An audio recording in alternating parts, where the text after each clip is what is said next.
है खैर मकदम करता हूँ, इस्तकबाल करता हूँ आल जम्मू कश्मीर पंचायत कॉन्फ्रेंस के हेड ऑफिस में। आज आप देख रहे हैं कि मेरे साथ गुलाम हसन ऋषि साहब जो हैं जैनापुरा जो ब्लॉक है वहाँ के वीडीसी चेयरपर्सन हैं जो जहाँ पे हैं, और डिस्ट्रिक्ट शोपियन के डीडीसी चेयरपर्सन जो हैं हमारे इमाम साहब AK पंडिता साहब ये भी हैं, और डीडीसी जितने भी हमारे बीडीसी चेयरपर्सन हैं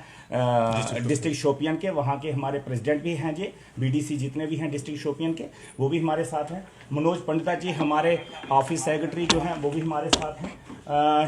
शाहनवाज साहब जो हैं हमारे सरपंच हैं जैनापुरा ब्लॉक के डिस्ट्रिक्ट शोपियन के हमारे साथ, और दीगर सरपंच साहबान जहाँ पे जो हैं कश्मीर डिवीज़न से। और आज का हमारा ये प्रेस कॉन्फ्रेंस का जो मौजू रहेगा खुसूसन तौर पे ज़्यादा जो है कश्मीर पे फोकस रहेगा, क्योंकि विंटर सेशन आने वाला है और शुरुआत हो चुकी है सर्दियों की। वहाँ के कुछ शिकायत भी हैं और वहाँ के मसले जो हैं वो उठाएंगे, और उसके साथ साथ हमारे पूरे जम्मू कश्मीर के जो PRIs इलेक्टेड मेंबरान हैं उनके मसाइल भी आपके माध्यम से जो है हम लोग गवर्नमेंट ऑफ इंडिया तक भी पहुँचाना चाहते हैं, और खुसूसन तौर पर हमारे जो महामहिम उपराज्यपाल मनोज सिन्हा साहब तक भी पहुँचाना चाहते हैं। पहला हमारा पॉइंट ये है कि कैपेक्स बजट के अंदर जो इस वक्त तमाम जम्मू कश्मीर के अंदर कामकाज हो रहे हैं, शुरुआत हो रही है, हो चुकी है, इसके लिए हम आदरणीय प्रधानमंत्री साहब के बहुत ज़्यादा मशकूर हैं और दिल की गहराइयों से उनका शुक्रिया अदा करते हैं कि जम्मू कश्मीर के अंदर आज की तारीख में जहां जम्मू कश्मीर के अंदर तमाम जितने भी फंड्स हैं वो जिन फंड्स का इस्तेमाल डिस्ट्रिक्ट प्लानिंग डेवलपमेंट बोर्ड किया करती थी, हमारे लेजिस्लेचर किया करते थे, मंत्री साहबान किया करते थे, आज वो ऑल जम्मू कश्मीर पंचायत कॉन्फ्रेंस की मशक्कत से और प्रधानमंत्री साहब के आशीर्वाद से, उनके सहयोग से जम्मू कश्मीर के अंदर जो है PRIs इलेक्टेड इंस्टीट्यूशन के माध्यम से ये सारा बजट जो है वो इस्तेमाल हो रहा है। तो जितने भी कामकाज कैपेक्स के अंदर हो रहे हैं उन कामकाज का जो है टेंडरिंग के माध्यम से हो रहे हैं। हम लोग टेंडरिंग का भी स्वागत करते हैं, खैर मकदम करते हैं, लेकिन 3 लाख तक हमारे एक्ट के अंदर ये प्रोविजन है कि अप टू 3 लाख तक ये ग्राम सभा किसी भी गांव के बेरोजगार नौजवान को काम दे सकती है, ताकि उस बेरोजगार नौजवान को कंपटीशन में काम ना डालना पड़े और सही क्वालिटी का जो है स्टैंडर्ड क्वालिटी जिसको कहा जाता है उस पे काम ग्राउंड के अंदर हो। आज शिकायत ये आ रही है पूरे जम्मू कश्मीर से और खुसूसन तौर पे कश्मीर वैली से ये शिकायत आ रही है कि वहां पे कंट्रैक्टर और ऑफिसर के बीच में एक नेक्सस पैदा हो चुका है और इलेक्टेड रिप्रेजेंटेटिव को जो है वो बाईपास किया जा रहा है। और हम ये चाहते हैं, ऑल जम्मू कश्मीर पंचायत कॉन्फ्रेंस चाहती है कि पूरे जम्मू कश्मीर के अंदर जितने भी टेंडरिंग के माध्यम से काम हो रहे हैं, एक तो 3 लाख तक टेंडरिंग नहीं होनी चाहिए, और दूसरा जो टेंडरिंग के माध्यम से 3 लाख से ऊपर भी काम हो रहे हैं उसका जो है यूसी यूटिलाइजेशन सर्टिफिकेट और जो है उसका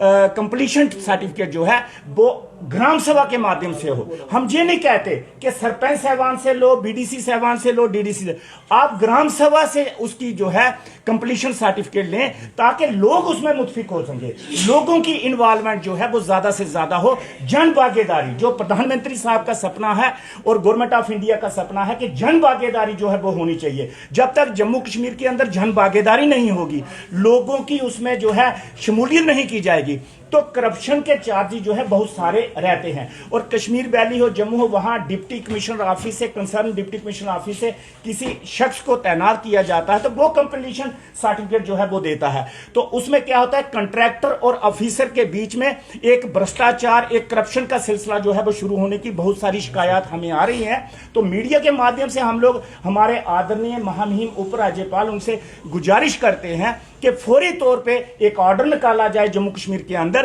ताकि इस करप्शन को खत्म किया जाए और ग्राम सभा जो है वो कंप्लीशन सर्टिफिकेट इशू करे कि गांव के अंदर, मेरे मोहल्ले के अंदर, मेरी गली में अच्छा मटेरियल लग रहा है, जो सब स्टैंडर्ड है, अगर सब स्टैंडर्ड है तो उस ठेकेदार की पेमेंट जो है वो रोकी जाए। एक तो पॉइंट ये था, और दूसरा पॉइंट ये था कि 3 लाख तक टेंडरिंग जो है वो ना करवाई जाए, 3 लाख तक जितने भी कामकाज हैं वो ग्राम सभा गांव के अंदर जो भी बेरोजगार नौजवान है उसको काम मुहैया करवाए जिसको काम की जरूरत है। तो इसलिए ये 2 पॉइंट है। और तीसरा जो अहम पॉइंट है जो विंटर सेशन के साथ जुड़ा हुआ है वो ये है कि स्नोफॉल जिस भी एरिया में जम्मू कश्मीर के अंदर होती है, चाहे वो डोडा है, किश्तवाड़ है, बनहाल है, रजौरी है, पुंछ है, बनी है, बसोली है, ये तमाम एरियाज में और कश्मीर डिवीजन के 10 डिस्ट्रिक्ट और तमाम ब्लॉकों के अंदर, तमाम तहसीलों के अंदर, तमाम पंचायतों के अंदर कश्मीर के अंदर ये होना चाहिए कि 1 लाख रुपए की राशि स्नो को जो है क्लियरेंस के लिए, रोड को क्लियरेंस करने के लिए, गलियों को क्लियरेंस करने के लिए 1 लाख रुपए की राशि कम से कम जो है वो मुहैया करवाई जाए हर एक पंचायत को। हर एक पंचायत, किसी पंचायत के साथ पार्शलिटी नहीं की जाए। हर एक पंचायत को जहां जहां स्नोफॉल होती है पूरे जम्मू कश्मीर के अंदर, उन पंचायतों को 1 लाख रुपए की राशि दी जाए जो अगले 2 महीने के अंदर जो स्नोफॉल होगी उसकी क्लियरेंस के लिए, ताकि जम्मू कश्मीर के अंदर जो भी जनता है, जो नागरिक हैं, जो अवाम है, उसको दिक्कतों का सामना ना करना पड़े। तो आज का प्रेस कॉन्फ्रेंस का मौजू यही था कि आने वाले 2 महीने के अंदर जो विंटर सेशन हो रहा है तो उसमें स्नोफॉल जहां जहां होती है वहां 1 लाख रुपए की राशि जो है फौरी तौर पे पंचायतों को दी जाए और पंचायतों को ऑथराइज किया जाए कि फौरी तौर पे उस पैसे का इस्तेमाल, लोगों को जो है मुश्किलात आ रही है उसके लिए उस पैसे का इस्तेमाल जो है वो किया जाए। ठीक सर।